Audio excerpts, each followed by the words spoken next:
Friends, welcome on your YouTube channel Competeria. Competeria provides the question often confused in examination series. When the aspirant approached the question at the time of the examination hall, there were some confusion. But the Competeria have the purified version of the gist of the NCERT lectures, which will have not will confuse the students. जिसको पढ़ने के बाद student confuse नहीं हो सकता और इसी प्रकार के परिष्कृत लेक्चर्स हम तैयार कर रहे हैं। आज हमारा टॉपिक है इंडियन पॉलिटी एंड कॉन्स्टिट्यूशन। इसके अंतर्गत हमने कल पढ़ा है न्यायाधीशों की अर्थाएं। अगर पढ़ने हैं न्यायाधीशों की अर्थाएं में हम स्टार्ट करते हैं। उच्चतम न्यायालय का न्यायाधीश, सुप्रीम कोर्ट का न्यायाधीश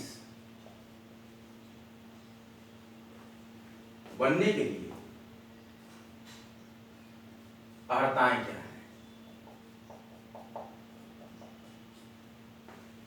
स्पेशलिटी, अर्हता, क्वालिटी क्या है कि जो आप माननीय सुप्रीम कोर्ट के न्यायाधीश। टुडेस टॉपिक इज न्यायाधीशों की अर्हता। सबसे पहला, जैसा कि आप जानते हैं,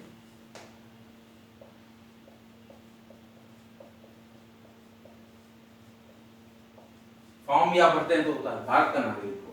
सबसे पहली अर्हता है सुप्रीम कोर्ट में माननीय न्यायाधीश बनने की, भारत का नागरिक।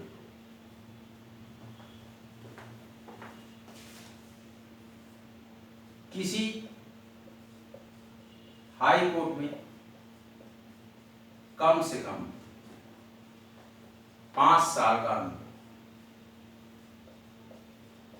सेवा किए हो वो किसी भी हाई कोर्ट में न्यूनतम 5 साल तक।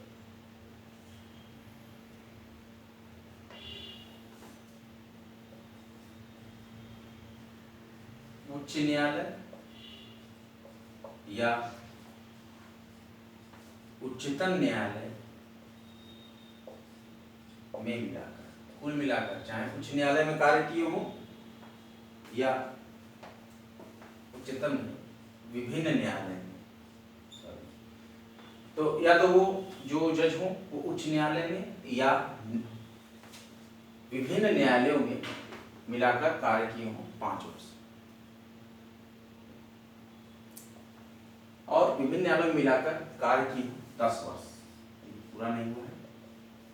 किसी भी हाई कोर्ट में कम से कम 5 साल या उच्च न्यायालय या विभिन्न, ये विभिन्न लिखा है, विभिन्न न्यायालय में मिलाकर 10 वर्ष की सेवा। वकील होना चाहिए। क्या होना चाहिए?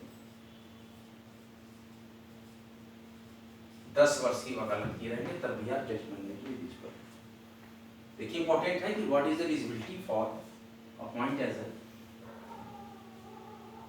जज in Supreme Court. That Bharat का नागरिक हो, किसी हाई कोर्ट में कम से कम 5 साल का अनुभव हो कार्य करने, या किसी उच्च न्यायालय या विभिन्न न्यायालयों में मिलाकर 10 वर्ष की वकालत की, वकील हो।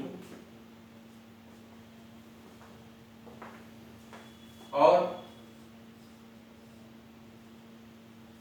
राष्ट्रपति के मत, मतलब राष्ट्रपति के अनुसार एक उसे सम्मानित न्यायवादी।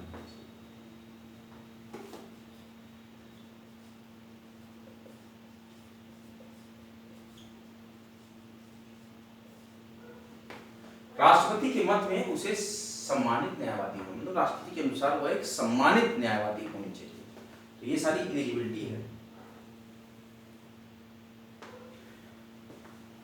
और सबसे बड़ी बात, इस बिंदु में कहीं भी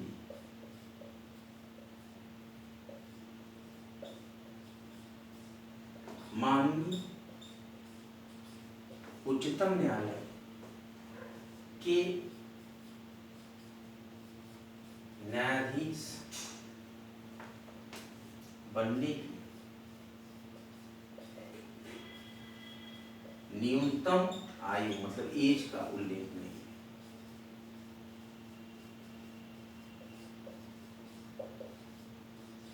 न्यूनतम कोई भी एज हो सकती है, लेकिन जब आप मान लीजिए कि 5 साल आपको हाई कोर्ट में प्रैक्टिस करनी है तो आपकी उम्र तो हो ही जाएगी। तो न्यूनतम हाई कोर्ट में 5 साल का अनुभव हो, किसी उच्च न्यायालय में या पब्लिक लग रहा है, या तो विभिन्न न्यायालय में, विभिन्न न्यायालय मिलाकर 10 वर्ष की वकालत होनी चाहिए, और वो राष्ट्रपति के मत में सम्मानित न्यायवादी होने चाहिए। कैसे न्यायवादी होनी चाहिए? सम्मानित न्यायवादी होनी चाहिए। और इस बिंदु में कहीं भी, इस पूरे बिंदु में जो हमने बताया है, कहीं भी माननीय सुप्रीम कोर्ट के न्यायाधीश बनने की न्यूनतम आयु का उल्लेख नहीं किया गया है।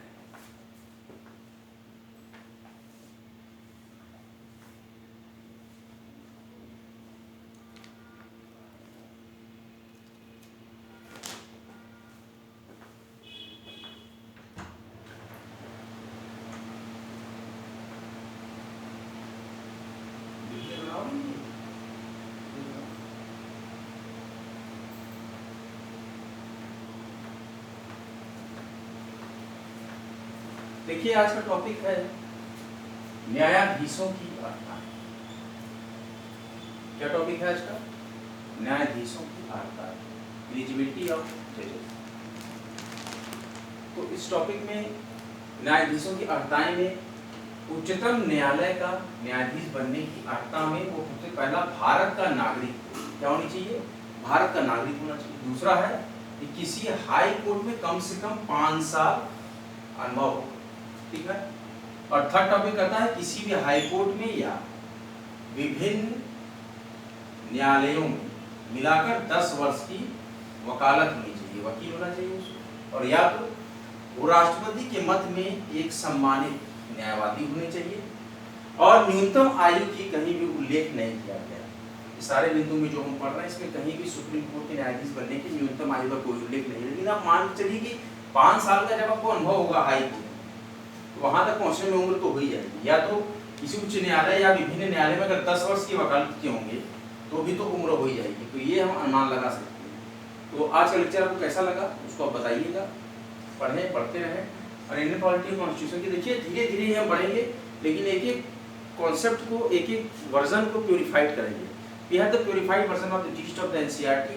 Our motto is that when the aspirant have confused that, एक एक कंफ्यूजन को हम पूरी डिटेल में डिस्क्राइब करेंगे। और इसी प्रकार के आपसे समझ अपनी विश्वास और परंपरा को कायम रखेंगे। किस प्रकार से हम एक मजबूत एजुकेशनल चैनल को परफॉर्म करेंगे और हमारा विद्यार्थी भी और कंप्यूटर भी परफॉर्म करेगा। बने रहे, जमे रहे आपके अपने चैनल कॉम्पिटेरिया पे। इसी प्रकार से प्रेम और स्नेह बनाए रखें। वीडियो अगर अच्छा लगे वीडियो को लाइक करें, शेयर करें, कॉम्पिटेरिया यूट्यूब चैनल को सब्सक्राइब करें। इंडियन पॉलिटी कॉन्स्टिट्यूशन के महत्वपूर्ण लेक्चर्स के बारे में आप रिटेंशन जरूर दें, अपने व्यूज़ दें और बताएं, कमेंट बॉक्स में लिखें कि कैसा लगता है आपको इंडियन पॉलिटी कॉन्स्टिट्यूशन का ये लेक्चर।